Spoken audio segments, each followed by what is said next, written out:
And we're back for game number 3, and a new era has dawned in 6.82. It was a very short first era, and even shorter second era, and we now enter what will hopefully be a long and prosperous third era. That's right, for those who have not heard the good word, there have been some significant changes to the gold system. Killstreak bounty has been massively reduced from 60 for ending the lowest possible streak, or sorry, from 100 for ending the lowest possible streak down to 60, and then from 800 at the max possible kill streak bounty down to 480. For reference, the old 6.81 values were 125 to 1,000, so it's a big nerf there. And then looking at the AoE gold bonus, it's about half what it was before if you get a single hero kill, so you no longer get nearly as much of a bonus. Based on the difference in net worth between teams for one kill.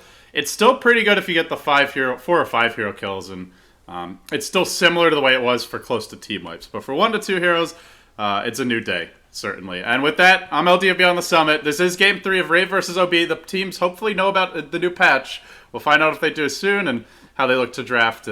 Expect a little bit less Sweeney Dota is what I'm looking at. And well, with that, I am joined here by Blaze. Just wanted to get that out of the way, Blaze, but how you doing?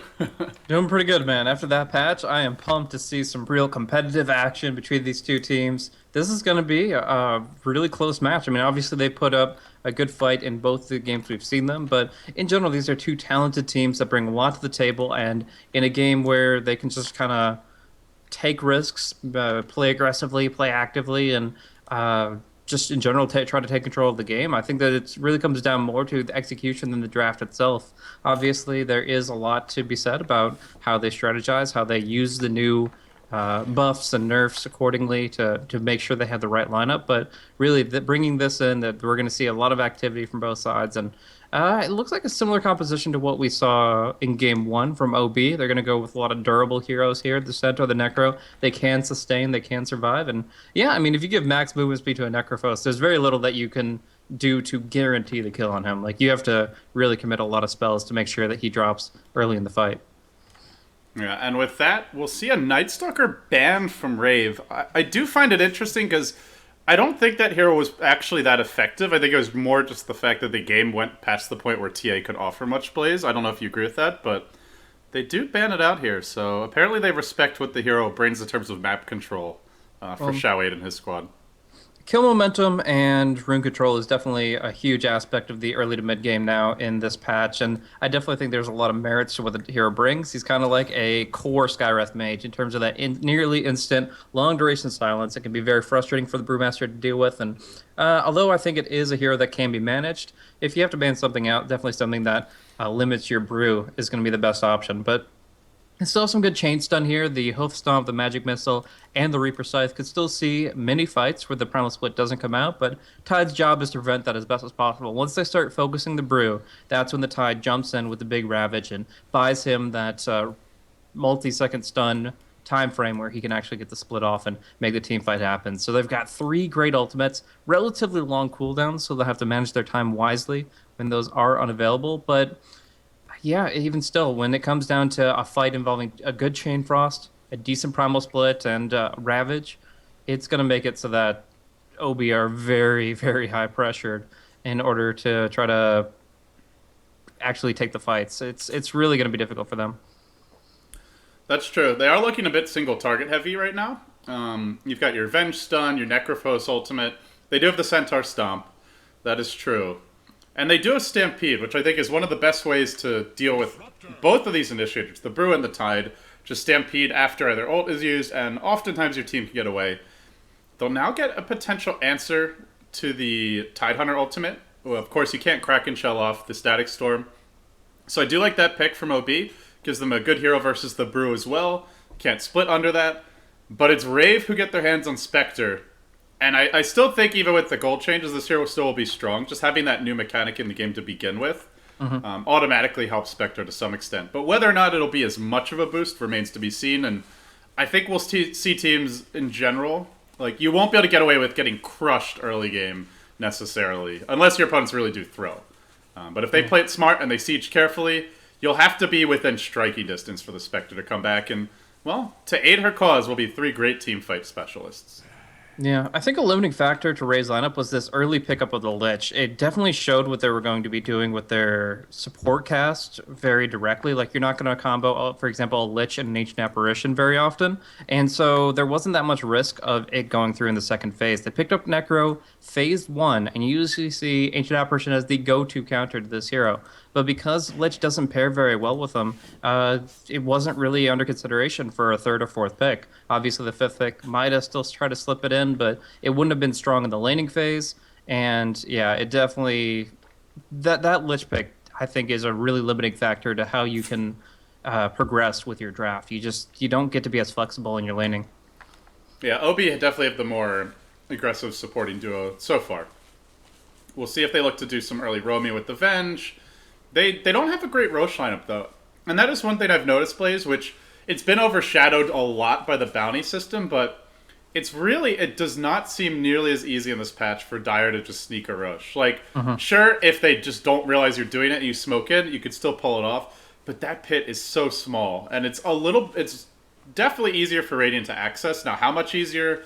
I still feel like the verdict's kind of out on that, but they're not looking like a Roche lineup to me. And it's something that you look at the last patch, like you see all these Enigma picks, TAs, Death Prophet, who's still pretty strong when she's not banned. Their ult's got a bit of a longer cooldown. Okay, they get some more minus armor now, so maybe they are thinking about a Roshan here on OB's side. But yeah, it's just in general seemed like teams combination of those heroes getting nerfed and the changes to the pit are not prioritizing the early Roshan nearly as much. Yeah, I mean, it's a very contested area at this point in time. There's nothing guaranteed about it. So, generally speaking, what you do is you just draft a lineup that's really good at fighting and picking heroes off, and then you go into a Roche pit in a 5 versus 4 environment. So, you don't want to just try to put all your emphasis on bringing down Roche quick, because in the end, there's still going to be some contention about it. It's very clear what you're doing if you're off the map for that period of time, and it's in a position where, like, the Radiant could actually very directly contest it. It's actually possible for Radiant to blink from their side of the river, like they can be on the Radiant jungle high ground, and blink into the pit from that distance. So you could see a Blink Ravage come across the river all the way into the pit, and they wouldn't be able to prevent it. It's actually very difficult to manage. So it's a contested area. It's one that now I believe that there's a lot of merit in just going for a either 1 or 2 man pickoff in order to secure, and I don't think they're confident doing it otherwise. Yeah, Rave now, they'll need a support that can kind of give them some presence in the laning stage, I'd imagine, and I wonder what that hero's going to be. You see this Necrophos, you know there will be some pushing from OB.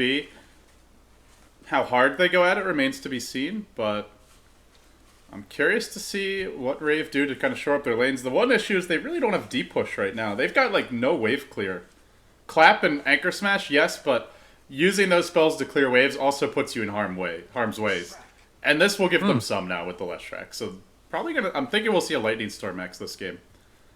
Yeah, I'm curious how they're actually going to be able to set up any split Earths this game, though. Other than with the Ravage, which obviously is a gigantic cooldown to try to rely on, Ninja Boogie's going to have to really kind of set himself up for it. I mean, there's Clap, there is also the slow from the Frost Blast, but it's not that much, and it's still going to take some skill shot usage from Ninja Boogie. He's going to have to make it count because although obviously, like you mentioned, there's multiple ways to build the hero, and you can take towers with Edict, or you can just do a lot of damage on a short cooldown with the Lightning Storm. It still comes down to at least landing one split Earth in a fight in order to secure a lot of these kills. So we'll see if the slows are enough and if Ninja Boogie is skilled enough. But Stampede coming out, it's going to be really difficult to do that just with slows alone. We'll see the Ravage kind of used as a countermeasure to these Stampedes. So we're still going to be seeing very heavily contested fights. But when it comes down to it, they just have to buy a lot of time to get the Spectre online. Well, with that, we'll introduce the teams now. OB on the smoke. They've used it from their base. It'll wear off now. You've got 820 playing that Vengeful Spirit again, so getting to see a lot of his Venge today. It'll be a core Alchemist for Xiao Wei. Looks like he'll be going mid, rushing the bottle. DD will be your Centaur War Runner. Again, now playing a carry role for this team, not in his old support role, as he's no longer by the side of DDC. Zhou will be handling your Necrophos, and that leaves Long DD on the Disruptor for your Dire Squad. Meanwhile, for the Radiant, the upstarts, if you will, the Pinoys from Korea, Ryo will be playing your Brewmaster that puts cast onto the Lich. Chrissy, the offlane Tide. Jo, gonna be dual laning mid with the... Or looks like he's going mid, yeah. They're gonna rotate the Brew bottom now. And Jayo will be playing the Spectre, and that does leave Ninja Boogie as the Leshrac. So, a lot of early warding here in the woods. An aggressive dual lane, tri-lane for OB. But they're going to be up against the dual lane. And I guess the question is if this Leshrac even just says, you know what, I'm getting nothing here. Let me go move around the map. Yeah, they don't have any good hero to just kind of play really defensively underneath the bottom tier 1 tower, so in general this aggro try is really smart. They were thinking it was going to be against the Spectre, but Jayo kind of saw this coming. He's going to go for the dual lane mid, so they won't be really shutting down the Spectre and maybe have to roam that direction, but either way, I think this laning decision is very smart. H20 is going for this very roaming intensive build with the boots, the clarity, the pool tango. He really just is wanting to close distance, wanting to get an easy kill, and yeah, if they get a glimpse on Ninja Boogie, or even just his matching missile, he should be dead. Like, he's such a squishy hero here, but the one thing is, Rio is here, and Long DD doesn't have any follow-through as far as damage. He can control his position very well, but without, like, the Necro on top of this, it's just going to be zoning. It's not going to actually be real kills. If Rio was far back, and they just got to run down with the movement speed advantage and right-click down, the Lich, yes, he dies very easy. But all the same, it is essentially a 2v2 play there. So top lane, real quickly, we'll see a Tidehunter versus Centaur.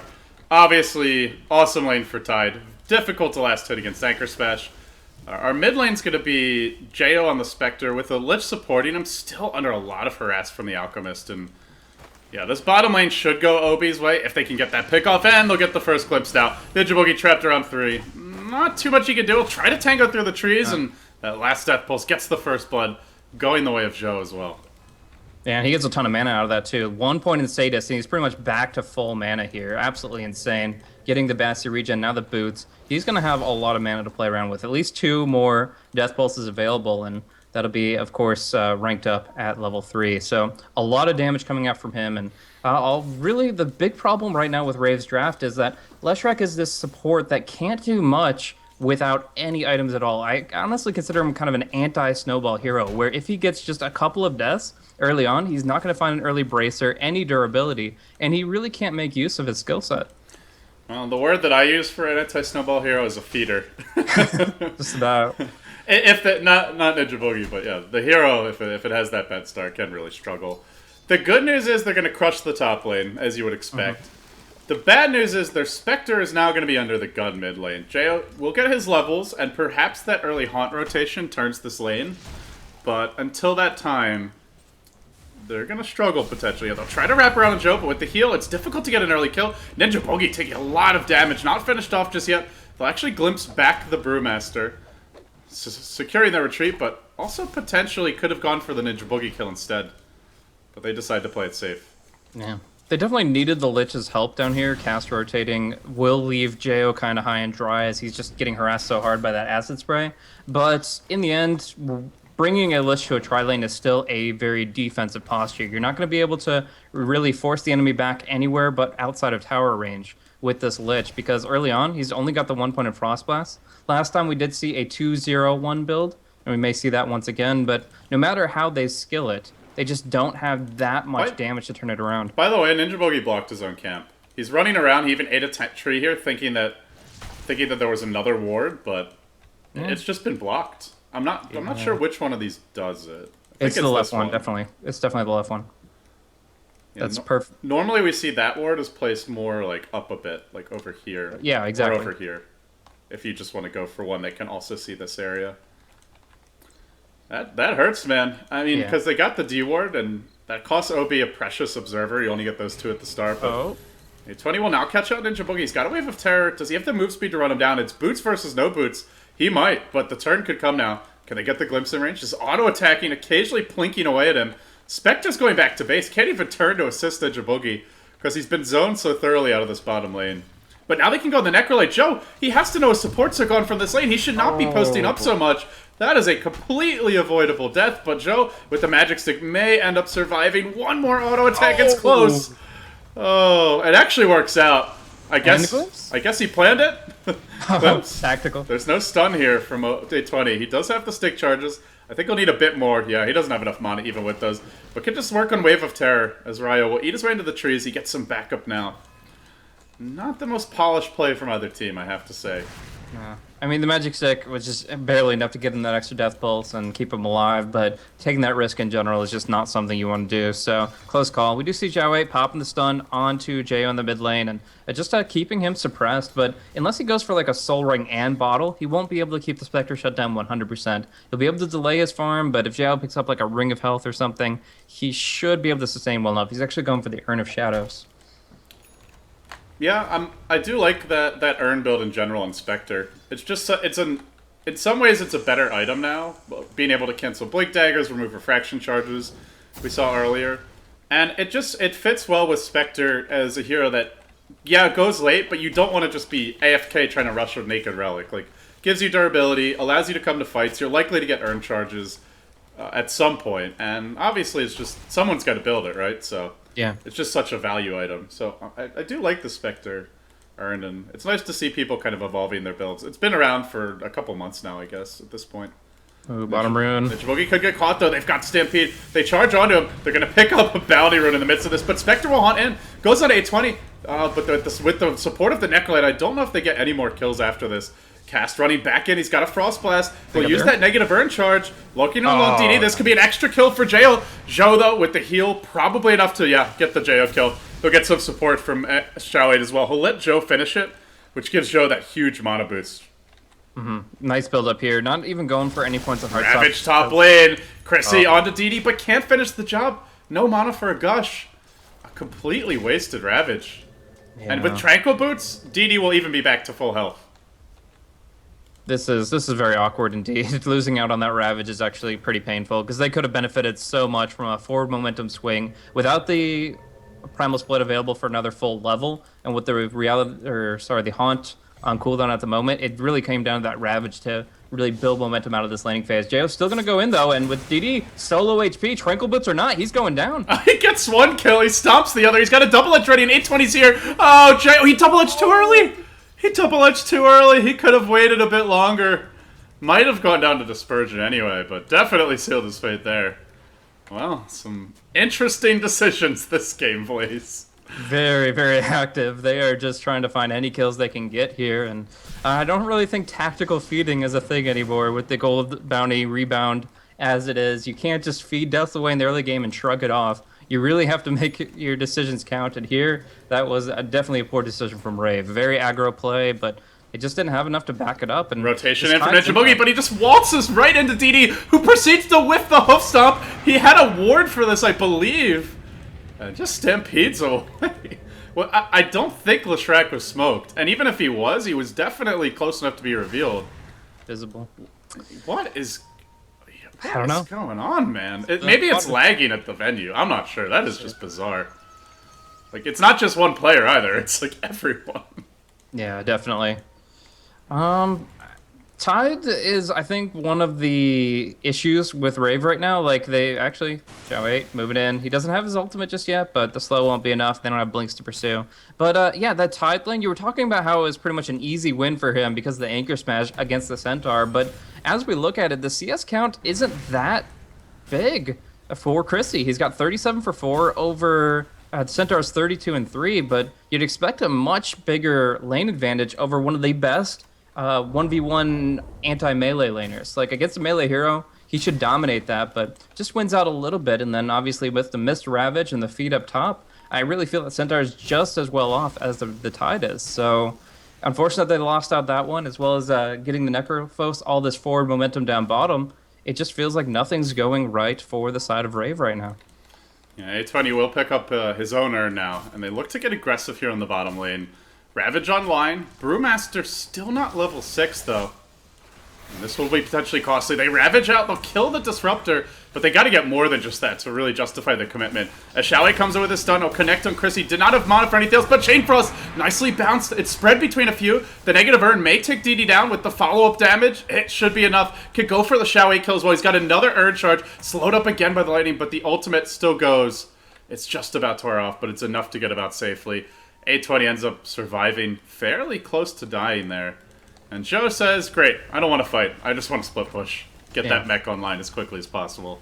That was honestly a really good Chain Frost. Like, to get that kind of a Chain Frost against a Stampede is extremely rare indeed. But they get some kills out of it. Like you said, they needed a little bit more from the Ravage, but an early Chain Frost usage in that kind of situation is quite valuable. Now we see, of course, Rio has the split available. Not that much movement speed on him, 350, no blink, but still some good chance to build it up. But looky here, we've got some Ancient stacked on the Radiant side. Alchemist might look to snipe those in the near future, but for now, he's looking for kills. Runs down the hill, he's going for cast, but Xiaowe's going in pretty aggressively, and even with this bonus regen that he's getting, he'll need support from Zhou to come out, which comes down for the heal, but slowed down again by the lightning, then caught by the split earth.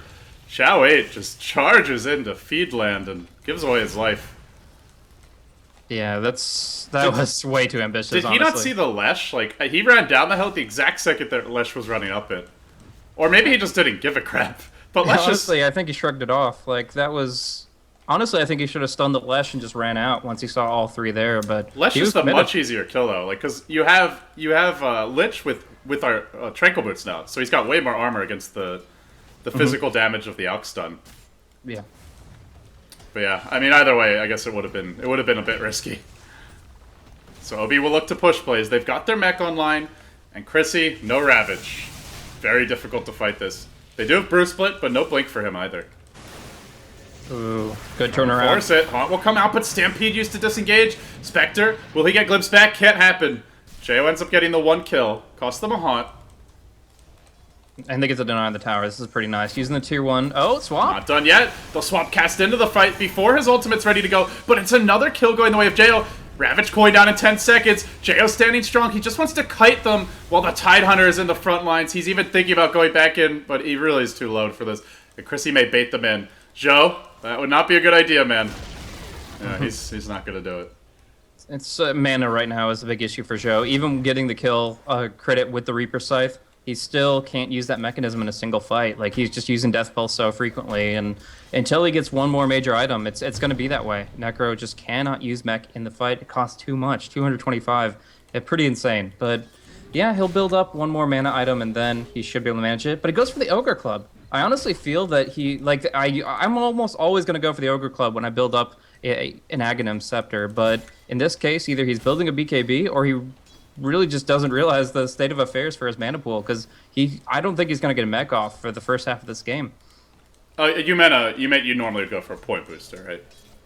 Yeah, I mean, if you're going for an Aghanim Scepter, you go for Wizardry, you go for point booster. Okay, you said Ogre Club, but I was assuming you meant point booster. Okay. Yeah. Yeah, I agree. It's just generally the more valuable item in most games.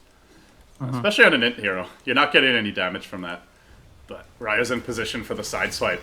And Xiaowe's in pretty far. He'll get clapped to start this one off, then the lightning will slow him down. Tidehunter arrives, they do not want a team fight now. Ravage was used, 820 swapped himself in to Ravage range. Ends up going down, so they get 2 for the price of 1. And they could have just been the one here falling. And our Spectre will go for a different build now. As Jo gets caught in the trees, will be Split Earth to let him out of there. It's going to be a Blade Mail build, Blaze. Yeah. Pretty valuable in this situation. I mean, you can turn some damage against the Necrophos if you do get hit by that ultimate as well. Of course, there is some damage flying out. They're baiting Jo. They're baiting Jo. OB, don't fall for this one. Rave wrap around. They look for that opening right as DD's in position to go in. He gets caught by a gush, but he will use Stampede to try to disengage. Do they chase further? They don't have a blink on the Brew. I'm not sure if they can do this. All right, they're going for it. They've got the Brew split out. Now Jo does have a couple of heals available. The mech was used. They'll Cyclone the Alch in the air. Then they smoke and try to retreat. That doesn't work anymore. I'm not sure if some of these older players even realize how long ago that was changed, but either way, they'll kill off the Brew aspects. And now the Brew's caught out. The team not really helping them much. Chain Throw's not available. What a stomp! On 4! Double edge to follow it up. It's 3 that end up going down. And Rave are forced back. Tails between their legs. OB lost nothing. Oh my, what a stomp.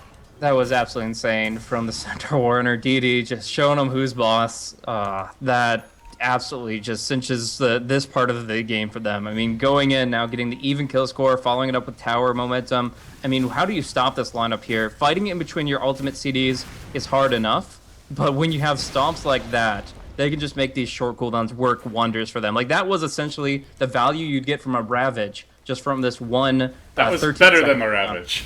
Way better than the Ravage. Yeah, that is pretty crazy.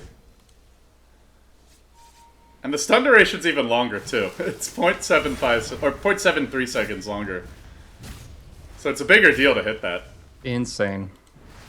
On the back of that, it is a death ball forming for OB. I hate to use that word that people are tired of hearing from 6.81, but with Necrophos, he doesn't really kill towers quickly, but he does keep your team healthy to slowly bring them down and just erode them, essentially. Yeah. And he can still go back for that Aghanim Scepter. Ogre Club out, he's up to 1,800 gold. BKB's not bad, but Oh, that's good. I'm kind of with you that I just feel like he already has mana issues, and Aghanim's is still an amazing item on this hero. I expect we're going to see more of that moving forward. Yeah, there's going to be a lot of games this patch where like you can say BKB is awesome because of this, and this reason, but it's 15 minutes in the game. You're going to lose the charges so fast. That's true. It's not as valuable to get it early now. And they'll give Joe the last hit. Full mana pull for him now. And the make hits he's now got 2 components for that eggs. Yeah. So we'll see if they want to try to go for the Roche play off of that pickoff. They do have Acid Spray and Wave of Terror level 2, but no, they're just going to go for more kills, smoke it up, and with this Dire Observer Ward, they know exactly how far forward this Brewmaster is. Rave are really playing overly aggressive here. They try to go for a Brew split top lane Rio, not able to do so, caught out, surrounded, and easily brought down. And now all hopes start to rest on Jo, but he's only got the Blade Mail Urn Phase Boots. He's a long way off from an actual offensive item pickup, or even something that can keep his farm speed up, which is starting to slip quite a bit. And I think the biggest worry for me right now, Blaze, is Rave are just not good at taking towers at all. All they have is Edict. And they still don't have a single tier 1.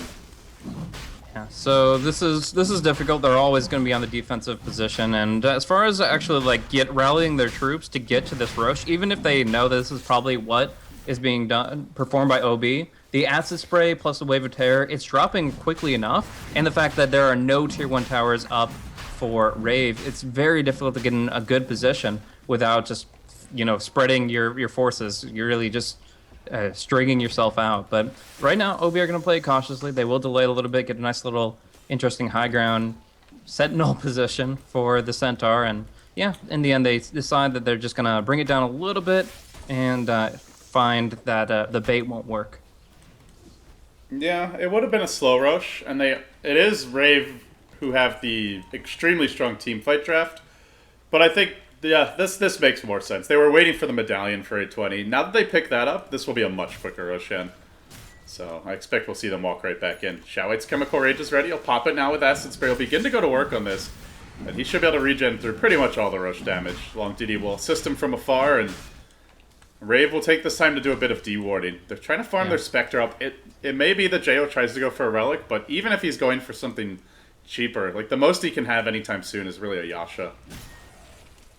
Yeah, this ward is kind of annoying to take out because normally you used to see like a ward down in the southern position where you can easily sentry it, but up here they had to bring out the Flying Courier. You either ward it yourself, which is not really valuable at this stage for the Radiant, or you bring in the flying unit. So they do get the D ward, but while they're fully visible trying to take out that ward, obviously OB knew what they could accomplish in the pit across the map. So they get the Aegis on Necrophos, a great hero to have it on, just rebounding with that full HP and mana bar and making it very difficult for Rave to, at the very least, win a fight without major losses. We're going to have a clash momentarily. Ryo in the front line. Smoke will end. They get off the Brewmaster split. The Haunts there. Triple Ravage. Beautiful initiation from Rave. They wipe the floor on 3, and they might be able to kill the Necrolite a second time. What a great jump from this squad. Stampede. They don't jump in, but Joe's held in position. He got caught up by Boulder Tusk the Splitter, wildly missing for Ninja Boogie, and they still will pursue Joe to the ends of the earth. They'll do it if they must. They end up getting the kill there. They pop the Aegis. They get 3 kills. Alchemist very late to this fight. That was DD's missed timing, unfortunately. The Aegis was still reincarnating Necrophos when the Stampede came out, so he didn't get the buff. He didn't get the opportunity to just run as soon as he respawned. Instead, it was just a Centaur that was really moving about. So if they had waited just 1 second more on that Stampede, got it on Necrophos, he gets out, and he gets the Scythe on somebody, and they get a kill. But instead, Necrophos dies, Ulti's still just hanging about, and yeah, that was very, very unfortunate. Everything they got out of that Roche just completely negated by some great movements from Rave. Again, their ultis are a long CD, and this is going to be the timing window for OB to start pushing again. but all the same, they get a lot of value out of that and more time for Jo. And Jo is all of a sudden 8-2-3. He ended a killing spree there. He ended a mega kill streak. Now, obviously, you don't get nearly as much as what you were before the patch, which happened after Game 2, but you still get a lot. I mean, even in the previous version, you have a fight like that, Spectre gets that many streaks in, that many kills, he gets a ton of gold, and that is his Relic. Relic out. One bad fight for OB. They're dealing with the Radiant Spectre. They gotta be careful now. They'll try to push even without the Aegis, though. Oh yeah, without the split Chain Frost or Ravage, there's no problem with the tier 2 tower. They'll definitely have to draw the line at the steps. I don't know if they could really break high ground here with the cooldowns being up soon enough, but this tier 2 is pretty much forfeit. There's no Ravage for 40, but at the same time, for Rave, OB push very slowly. They're doing it? They're gonna try to force it. It's going to be a slow siege, though. This is not dropping quickly. 10-second BKB on Xiao 8, so he can stay on the front line here and feel okay. And they always have the Stampede to disengage if they don't get hard locked. Meanwhile, Spectre split pushing bottom lane. Doesn't have mana for Haunt right now. Just ended up getting it. They don't do too much damage. Chrissy will blink in, forces out the Static Storm of Long DD, who panicked a bit, and I don't think realized that it was still cooling down. I guess they didn't get to write the time down in that last team fight. Yeah, and it was very close, obviously, one way or another. If they felt like he might have mistimed it, then the concern is valid. We're gonna see the tier 1 bottom get denied out. They do have obviously the fortify if they wanted to try to keep it alive, but no, in the end they just take it out and make sure that that's not going to be gold that can be picked up by Rave. Still, gold going to Jo, and that means the Radiant should be coming out by the time the next fight breaks out. And now the rotation comes in. Smoke up on Ninja Boogie. Chrissy also here.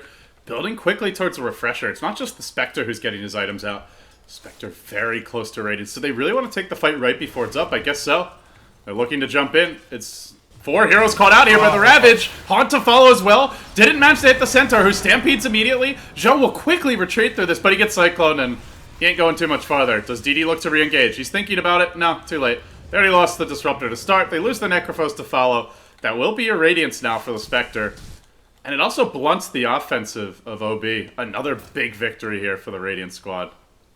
Yeah, most definitely. But again, that timing now, it's as soon as these respawns come out, OB are going to be on the offensive once again. So we'll see the bottom tier 2 fall for sure. And not much that can be done about that. But still, the high ground should be enough for them to hold. The mechanism will be up soon for the Lich, and that'll be nice. But actually, getting picked off here, Leshrax, why are you out here in this position when you have absolutely no ultis to counter-engage? Obviously, they didn't expect OB to be lurking in their jungle this early, but still, an unfortunate loss. Even still, Spectre Radiance is online, and there's a lot of potential there. I honestly think that in order to guarantee a fight, OB now need to make sure that the Reaper Scythe hits on Spectre, so she can't just buy back and haunt in.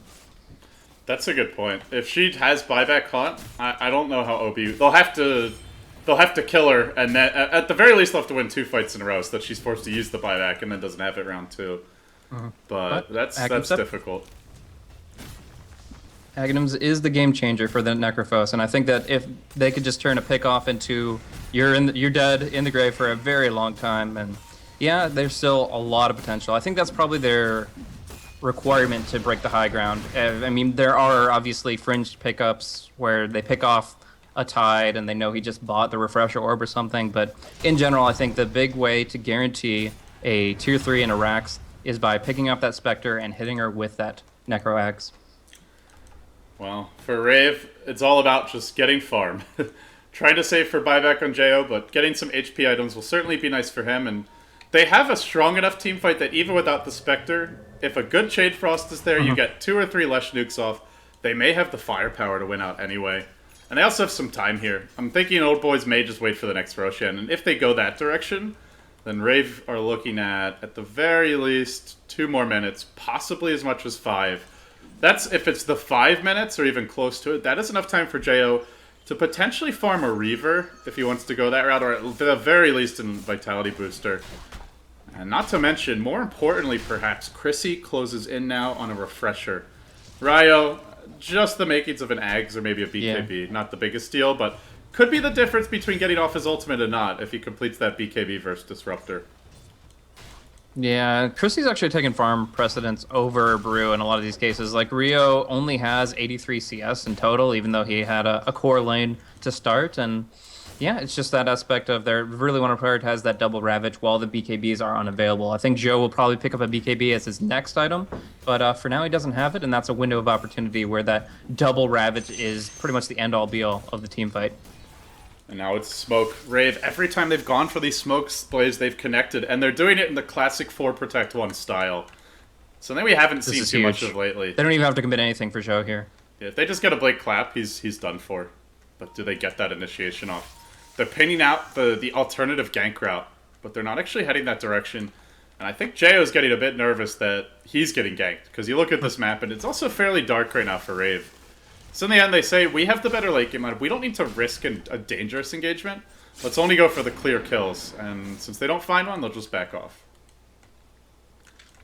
Yep, so it's going to be kind of a BKB count at this point in time to see who's got what against this double Ravage. The Centaur does have his in just 600 gold.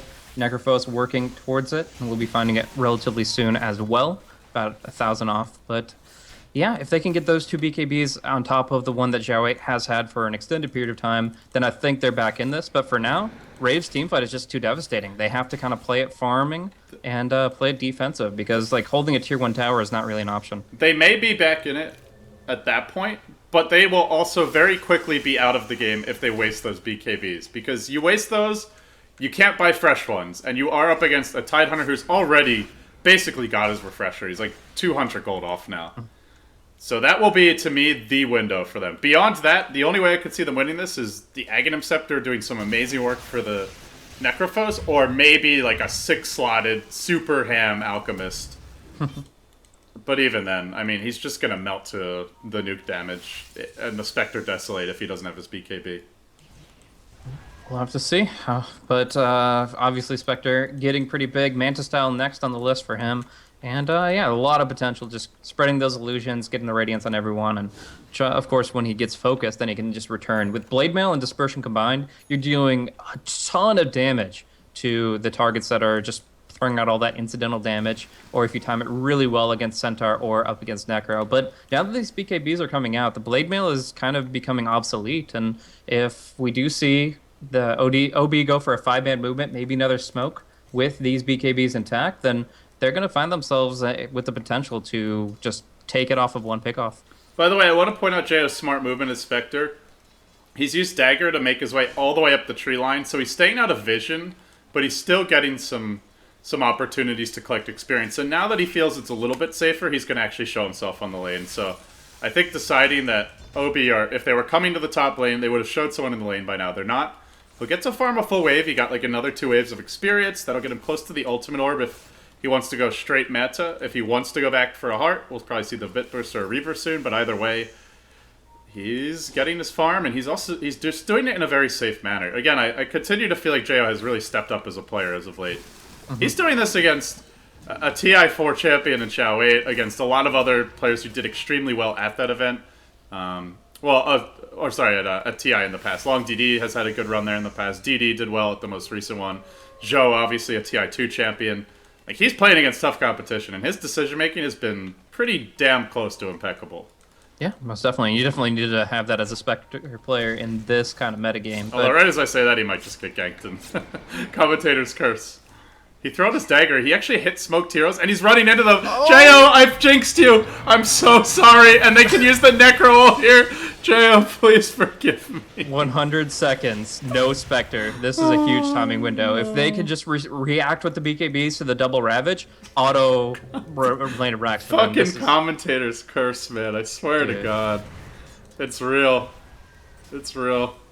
I mean, to be fair, they've been looking for that pig off. That's exactly what they were looking for with that smoke movement. Get the BKBs, look for the kill, onto Jo, get him locked down with that Aghanims, and push in for, not necessarily the win, but yeah, something huge. They're going to go in anyway. Ravage number 1. They've got the refresher as well. Chrissy connects, but they only managed to kill the Alchemist with 2 Ravages. It may be enough to hold the line, though. 820 drops back down. He's into the brew split. He's struggling against this. Now they blink forward. They'll Anchor Smash and then Cyclone up the Centaur.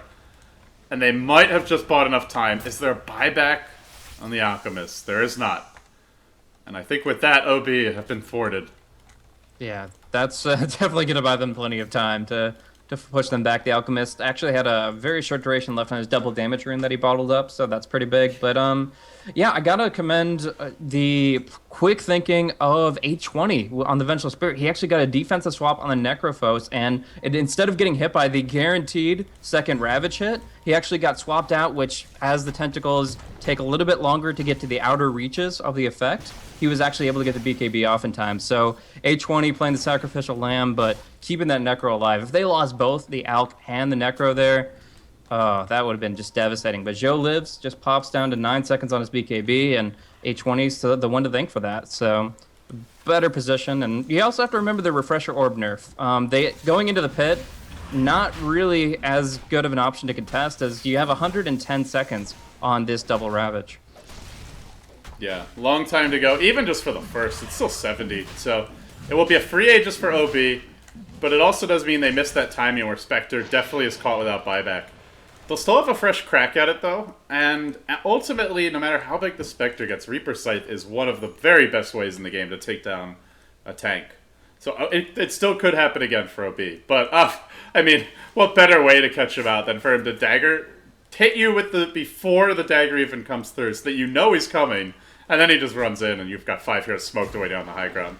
Like, you can't really write a better opportunity than that, and without that particular Xiao 8 script, we'll have to see if he can dig through his treasure chest and find another one that will suit OB's needs. Yep, so we'll see if there's a sequel to that play, but for now, we've just got a good farming movement across the map. They're spreading it very well. Xiao 8 with his max Grievel's Greed is building up pretty beefy right now. Not only the BKB at 10 seconds still, but also the AC. How long has Xiao 8 had this BKB and not either had the opportunity in the last case, but the need in the rest of them to actually use that BKB? Oh, the split attempt to disjoint. They're not even going to go. They think there's more backup for him. Yeah. If they knew he was that basically alone with just Jo there, I think they would have tried to commit that. But Jo may have turned it anyway, even if they didn't. And now they look for the jump in mid lane on DD. Ravage #1 is online. Just a casual high ground gush for Chrissy. Oh, you troll. Spits on him, blinks out, no problem. Just casual.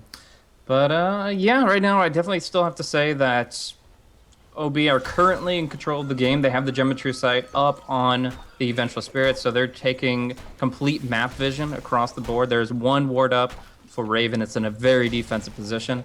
And yeah, we're just going to see OB look for opportunities, dewarding as they go, and just in general taking control of the map. Oh, so there's a gank train on the move, Blaze. It's also, there's a counter gank train on the move. Oh, Chrissy and Ryo are coming for the backstab, while the Spectres, they're trying to jump him, but he gets his haunt up. They do catch Chrissy! He's hanging him, Scepter ulted! Double Ravages down! That might even be worse than losing the Spectre. Now Ryo gets glimpsed back, potentially gets done. Okay, got off the split at the least, and the Spectre did manage to kill off the Disruptor. But now they don't have a whole lot else. He'll Blade Mail as they jump on him, and Joe, no ultimate for this, so he'll just try and nuke him down slowly but surely, chipping away at Jo, who reigns around the trees, then goes back in with the dagger. he's got just 50 seconds on that next exile, and they get off the swap on 820. It's the level 2 swap with the extended rage. 3 heroes dead, no double ravage for 57 seconds. I really wish they would update this buyback status window so that it actually indicates that he can't buy back. If you just look at the top, though, it doesn't have the golden outline, so you can just see that. That's, I don't know. That's like not the best way to... I guess it works, but it would be nice if they updated that as well. Sure. But yeah, so in this position, they might look to push in 30 seconds guaranteed without Tide, but I don't know. It's still a little difficult. There's plenty of counter push coming out, so they'll just do a little bit of damage to the tower, and I think they'll still be forced back before the tier 3 drops. But no matter the case, they take a pretty big win there. They're pretty confident with this Aegis and the BKB coming back up on Jo. It looks like they're going to go against a double Ravage. They say, screw it, we'll get the tier 3. And we're going to fight here on your turf. I mean, they obviously are missing the split and the haunt, so get them while they're only at half strength, I guess. I don't know, man. Double Ravage is a lot of damage, not to mention the lockdown, but they may just back off right now. He's coming. Tidehunter outside the base from the low ground. Chrissy jumps in, unloads. Ravage 1, 2, but the BKBs were used, dodging this almost completely on all 3 heroes. They get the kill on the Spectre with the Aghanim's of Show, and that might just be it. Tidehunter, Well, even through the buyback, what does he do now? He's used 2 Ravages. The hero's useless. This is 1 lane of Rex plays. This could be 2. This could be game. The Aghanim Scepter Necrolite, once again, is a gold mine for OB. And it might just be enough. I don't know how Rave stopped this. I don't know. I mean, like, they're playing quick draw right here with the BKBs versus the Ravage, and it was close enough, but getting all those BKBs off just completely made Chrissy useless there, and they have complete control of this base. The Drunken Haze is a little annoying. The buybacks will come, but even with the split, I don't know if they can take this. Oh, no, sorry, stomp. Clap on 3, but then there's really no follow-up for this. They'll jump in on kill off DD, but they've already lost the melee racks here. Zhou does have his ultimate online in 15 seconds. Might get another Aghanim Scepter ult that wins them the game, potentially. I guess in theory you only need 1. If it's 1, it's 1. But for now, they'll just continue working on the range racks. This should be 2 clean lanes. Ninja Boogie dropping low. He'll fall a second time in this push. That was after a buyback, so it's now a dieback for him. And DD will zone them out to the fountain. While they just head towards top, they've just never left this base. They're all at full health with Zhou's constant healing. DD, the one who's taking some damage, he will get hexed, though. He will get hexed. Right, we'll try to focus him with the clap. Now there's a BKB going back in onto the Lich. DD is looking for the solo kills. Well, maybe he won't get those, but he will waste a lot of time while his team cleans house. And it looks like the old boys, their veteran wild experience, wins out at the end. They run the gauntlet of Western teams in the northern half of this bracket. All but guaranteed to take this game now. With Mega Creeps, there's maybe some sort of throne race, but, I mean, please, there's a freaking tier 1 mid. There's all tier 2 in every lane. Like, there's no chance in hell Rave are fighting their way out of this. Man, just, it's the confidence. It really is. The experience and confidence of OB here in that last major fight, the double Ravage. I would say 80% of teams would be up against that and say, this is too threatening, this is too dangerous, let's not fight against that. But they say, screw it, we've got 3 BKBs and we're just better players. And even when they get hit by the splitter, the Tide isn't in position to follow it up with the chain stun, and they get the window, they get the BKBs, and it really just defines how the fight transpires from there. Great play from Zhou in particular, but across the board, very good team sense, game sense, the confidence and the coordination from OB. Just outstanding and an absolutely deserved win. The script has been written. The script has been written, Blaze. Director 8 will... Already he had done better than his old squad newbie. And now... Well, we'll see one last gambit from Rave. But the old boys are 1 step ahead of them. They're back at the tier 3s. This ain't gonna happen. I mean, I don't know where they go. You've got at least Spectre on base defense. Constantly the creeps will march in from the middle lane. You've got 925 health on these creeps after taking a nuke of damage. Oh. And they're just swarming in. This is like tower defense, except it's like one of the ultra late stages where you can't fight against them any longer. Dare I say it's Defense of the Ancients right now, because they pretty much, that's all they're doing is playing. That's what the name's all about, man. And honestly, like, OB aren't even nearly out of steam. Like, you look at Zhao 8's BKB, it's still on 8 seconds. He's used it twice this game. And it's just because they know there's only certain timing windows when they need to use it. He picked this thing up at like 18 minutes, and he still only had to use it twice. Like, they just time everything well, they find their openings, they get their kills, and they just absolutely outplayed Rave when it came to timing. Just that one exploiting fight the fact that Rave BKBs. didn't have cooldowns, and then when they did, manning up.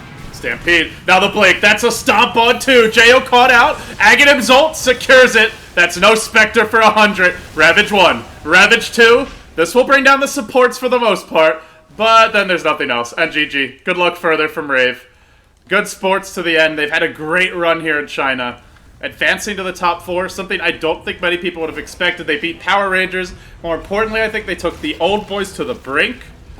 But it was really, you mentioned good timing, but I feel like it was just that one fight. If they don't pop those 3 BKBs, this very well could have been Rave's game.